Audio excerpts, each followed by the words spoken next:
Hello everyone from Chelsea Fan TV.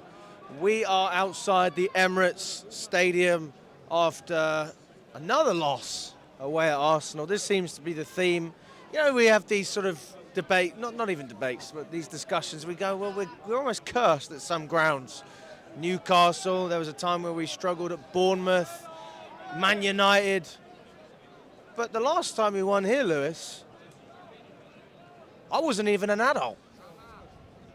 Tammy Abraham scored when I was last year. I know Lukaku and Tuchel, but I wasn't here for that, so it doesn't count. And I just find it baffling how a team that looks so average makes us look even worse. I find that crazy. Simple, because we shoot ourselves in the foot whenever we have any sorts of opportunity. Like, this first half weren't great from us. I thought we came out into the second half a bit better. I thought getting the equaliser was right at the perfect time. We had Arsenal a little bit rattled. Came out well for the second half. Obviously, we concede from the corner, standard, which is it's weird. We were so good at offensive set pieces, but we were so bad at defensive set pieces. I don't really get that. But then what happens is what always fucking happens: the red card. Any opportunity we have to get back into the game, done. Had a little bit of hope that we could have still left with a 2-2 after the corner. You go get a red card, you handicap the team. Now I have to rely on my depth. Garnacho, Delap coming off the bench. Am I meant to be wowed by that? Tosin coming on at the end. Am I meant to be wowed by that? But this is the squad building. All we've done this season is complain about things that inevitably come back to squad building and the way that this team's been set up, and also the lack of experience within the squad, because we piss ourselves and make rash decisions in big moments, just like this. And that's what's cost us again. Like, I thought there was still some good performances to look at. I thought Chalobah was good, Sarr was good, Caicedo, James, brilliant. João Pedro, he was great today as well. All don't mean nothing, because Neto decided he was going to be an idiot and get a stupid second yellow. Story of our fucking season. It's crazy as well, because he did so well to get back. He didn't have to slide in. That's what I didn't understand. He was keeping up with him. Stand him off, hold him off until other players come back. It is so tin pot.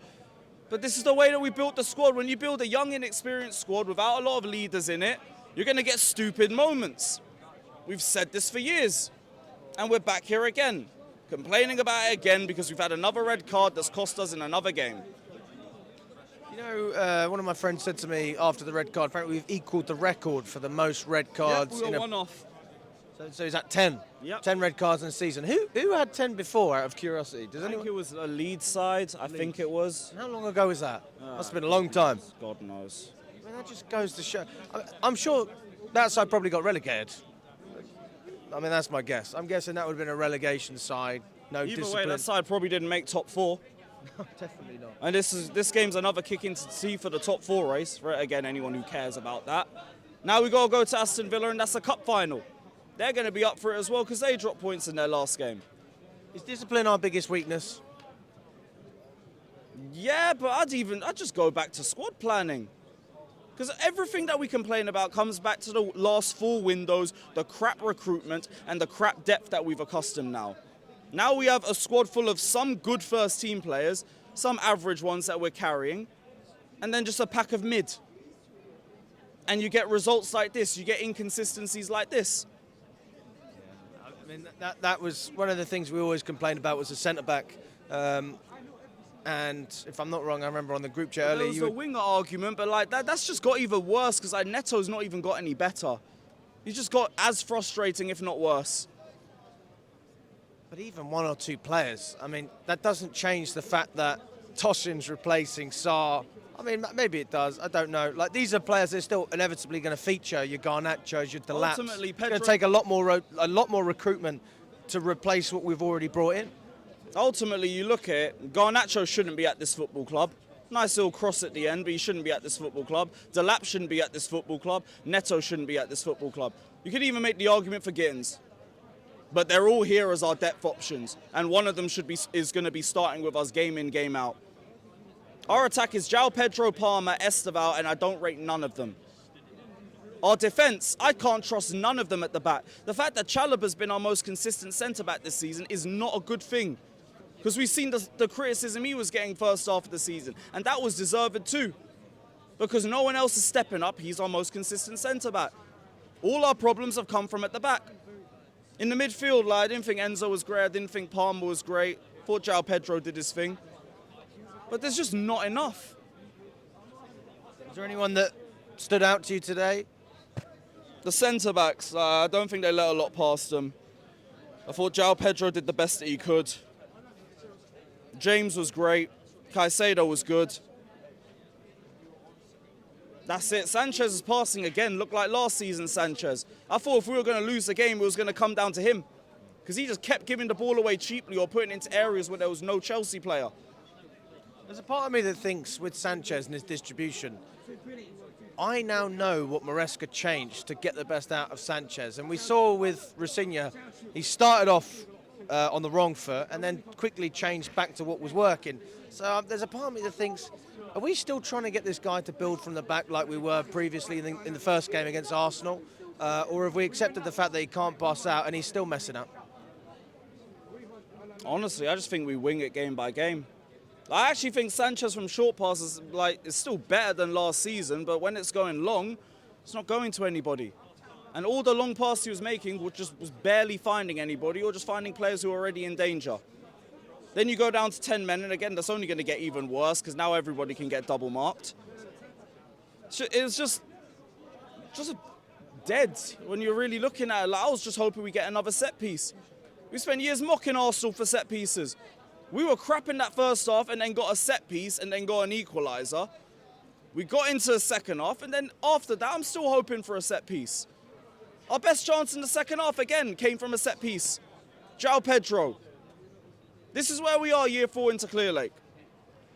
With top 4, with UCL money. That's why I can't look past that. We'll criticise the red cards, you got to look at the experience, you got to look at the squad building. You criticise the centre-backs, you got to look at the centre-backs and the squad building. You look at the options off the bench, you have to look at the squad building. Why the fuck am I looking to Delap and Garnacho? Why the fuck are they even here? Year 4 under Clear Lake. This is what we have to work with, though. And this, you know, when the game finished, I saw 2 fans arguing.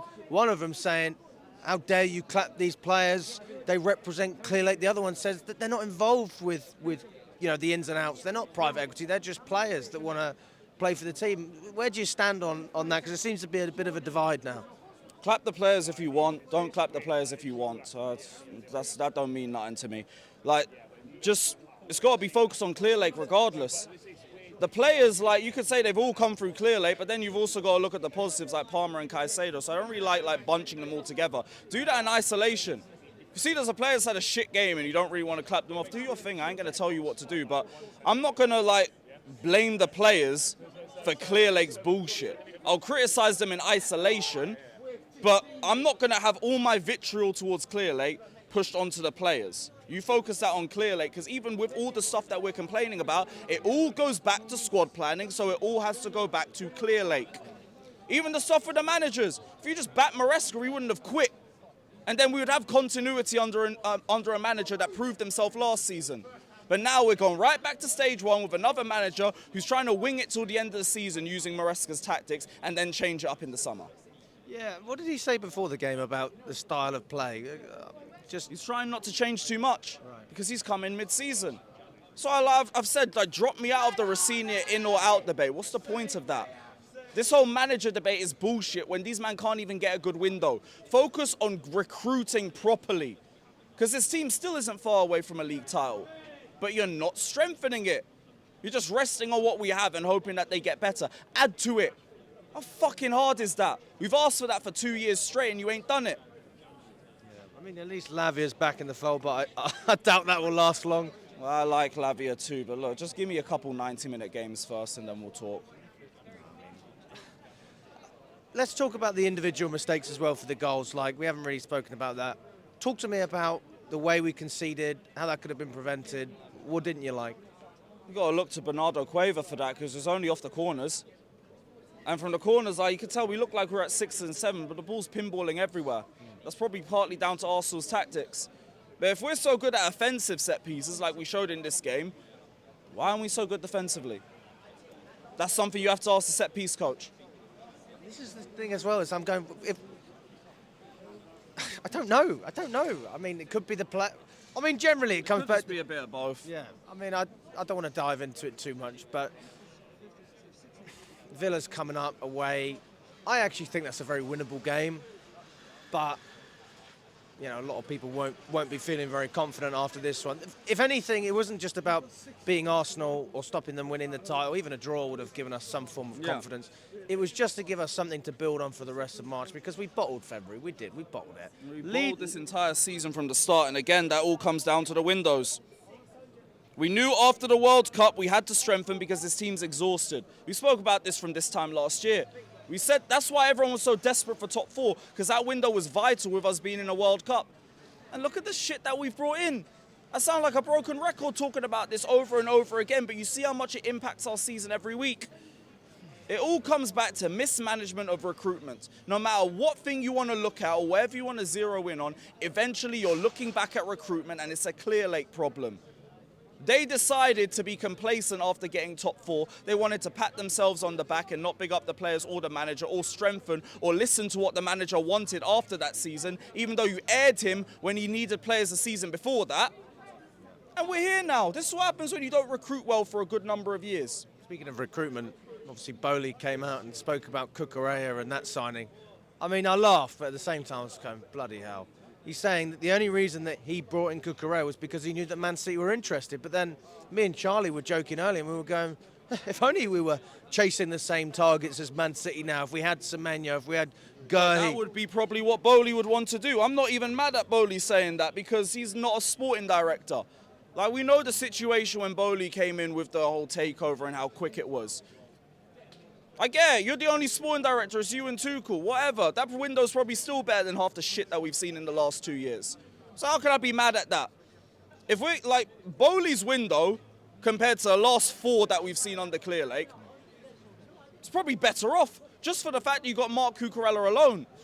Even if he was in charge, you'd probably get more minutes for Aubameyang, and then we don't finish 12th. And the James contract extension as well. Yep. You think Clear Lake would have done that? I'm waiting until the summer to see how they handle him. Fofana's probably our best centre-back. They're all playing like crap right now, but I at least preferred the intent out of that. There's intent. What intent have we seen here? We won a World Cup when we brought in Garnacho, Buonanotte on loan for 6 months, just for him to go back to Brighton, go to Leeds, and then they dropped him after 2 weeks because of tactical reasons. Thank you very much, mate. Pleasure. Bless, bro.